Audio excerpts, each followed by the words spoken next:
আমার হায়াতের কসম, আমার ইমানের কসম, ওই আল্লাহর কসম করে বলছি যে আল্লাহর হাতে আমার জীবন। বর্তমান ফিলিস্তিনের যুদ্ধ শেষ হবে, ইমাম মাহাদি এসে যাবে। ইমাম মাহাদি আসার 9 বছর পরে, ইমাম মাহাদি আসার 9 বছর পরে ঈসা আলাইহিস সালাম আসবেন। আর ইমাম মাহাদি আসার পরে 9 বছর, এটার মধ্যে দাজ্জাল তার আবির্ভাব ঘটবে। এমন সময় আমি আপনাদের সাথে কথা বলছি, হাদিসের ভাষ্য অনুযায়ী মনে করেন দাজ্জাল আপনার বাড়ির দরজায় এসে দাঁড়িয়েছে।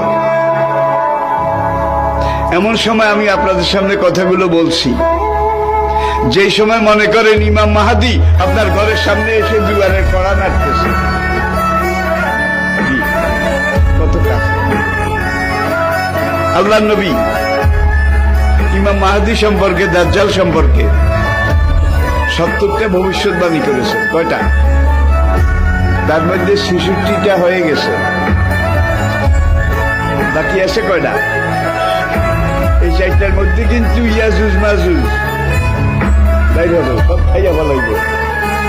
এবার দাব্বাতুল আরদ কোরআনে আছে, দাব্বাতুল আরদ মক্কা এবং তায়েফের মাঝখানে জমিন ভেদ করে একটা জন্তু উঠবে। সেই জন্তুটা রাতের শেষ প্রহরে মাথা উঁচু করবে, মাথা এত উঁচু করবে কাবা থেকে দেখা যাবে, ইয়ামেন থেকে দেখা যাবে, বাইতুল মাকদাস থেকে তার কল্লা দেখা যাবে। সে কল্লা উঁচু করে বলবে, হায় দুনিয়ার মানুষ, সে মুসলমান জাতি, দুর্ভাগ্য তোমাদের, আজকে রাতে আল্লাহ তওবার দরজা বন্ধ করে দিয়েছে।